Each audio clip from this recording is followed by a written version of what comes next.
रुद्राक्ष, सफेद वस्त्र, गेरुआ वस्त्र, पीला वस्त्र, चोटी, जटा, ये सब वैष्णव के लक्षण हैं, पर ये सब बाहरी लक्षण है, बाहरी लक्षण है। असली वैष्णव का लक्षण कौन? संत का जो लक्षण श्रीमद् भागवत जी में बताया है, वो लक्षण है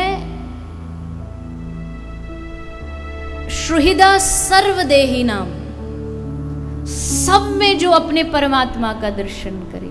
अजात शत्रवः शांत, अजात शत्रु, उसका कोई दुश्मन नहीं होता। साधु का दुनिया में कोई शत्रु नहीं है, ना काहू से दोस्ती, ना काहू से बैर।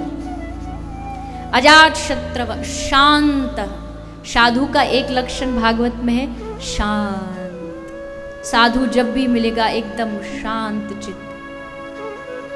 साधु की वाणी भी आप देखोगे इतनी मीठी, इतनी मधुर, जब बोले मानो शहद टपक रहा हो। उसकी मिठास में, वाणी में भी मिठास होगी। और केवल शांत ही नहीं होगा, जो उसके पास जाएगा उसको भी शांत बना देगा, शांत स्वरूप बन। जो ज्यादा बड़बड़ बड़बड़ करे वो साधु नहीं हो सकता।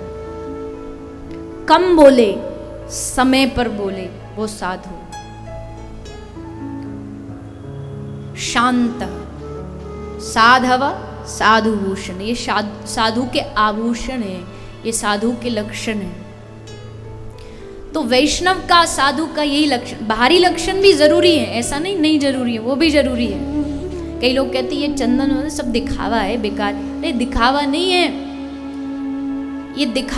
अब आप कहने लगो ये जो बॉर्डर पर जो आर्मी वाले खड़े होते हैं, आर्मी की यूनिफॉर्म पहन, जीन्स पहन के क्यों नहीं खड़े होते हैं? पुलिस की यूनिफॉर्म ही क्यों होती है? दिखावा है? नहीं, उसका मतलब है अनुशासन। पुलिस की वर्दी आप में से भी कोई वैसे ही पहन लेगा ना, नाटक करते हैं उस समय, तो आपके भीतर भी वो थोड़ा सा जो देशभक्ति वाला जोश आ जाएगा, क्योंकि उस यूनिफॉर्म में ताकत है। ठीक उसी तरह ये जो चंदन है, माला, ये जो भी है, ये सब, इसमें शक्ति है, ये कोई दिखावा नहीं है, इसमें शक्ति है।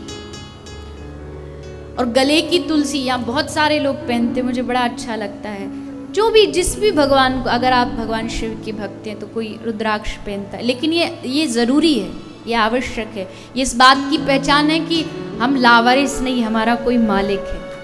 जैसे कुत्ते की रहती है ना चेन गले में, वो लावारिस नहीं होता, उसका कोई नाथ, कोई स्वामी होता है। तो हमारा भी स्वामी है, हम ऐसे ही नहीं, अनाथ नहीं, हमारा स्वामी है। पतिव्रता नारी जो होती है, उसके लक्षण माथे पे वो बिंदी लगाएगी, मांग, तो दूर से ही समझ में आ जाता है कि ये सौभाग्यवती है, इनका कोई पति है।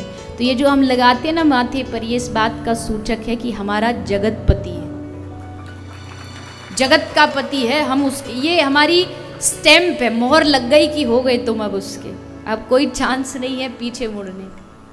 तो ये भी जरूरी, लेकिन इससे भी ज्यादा जो आवश्यक है वो हृदय के भाव है, दया भाव हृदय का सबके प्रति, स्वार्थ नहीं।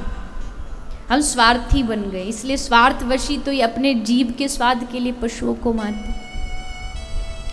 एक कहीं मैंने पढ़ा था, बहुत सुंदर लिखा था, एक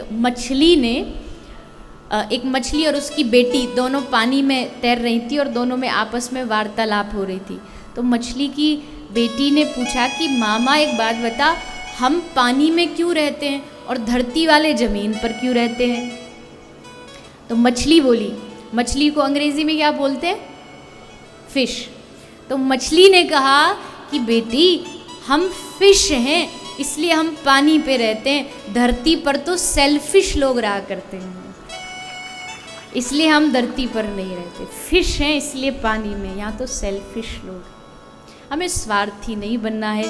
ध्यान रखिए, मानवता को जिंदा रखना हमारी जिम्मेदारी। और मैं एक बात और बढ़ के कह दूँ, इस पंडाल के, ये जो पंडाल की ये चार दीवारी है, इसके बाहर कोई क्या कर रहा है पता नहीं, हमें उससे लेना देना नहीं। माया है, अपना प्रपंच दिखा रही है। लेकिन जो लोग कहते हैं हम सत्संगी हैं, हम सत्संग सुनते हैं, हम आपका ये भजन सुनते, उन लोगों की तो ये पक्का दायित्व बन जाता है कि इस चार दीवारी में बैठे लोग ये ठान लें कि हमें मानवता को जीवित रखना, कोई रखे ना रखे, हमें रखना। ये हम लोगों का परम दायित्व। तो ये कथा जो भगवान की है, ये रसधारा जो बह रही है, इसका एक ही उद्देश्य है कि हम इन बातों को, छोटी छोटी बातें पर बहुत महत्वपूर्ण बातें हैं। आहार की शुद्धि बहुत ज़रूरी है, आहार शुद्ध होना चाहिए। आहार शुद्ध होने से ही विचार शुद्ध होते हैं।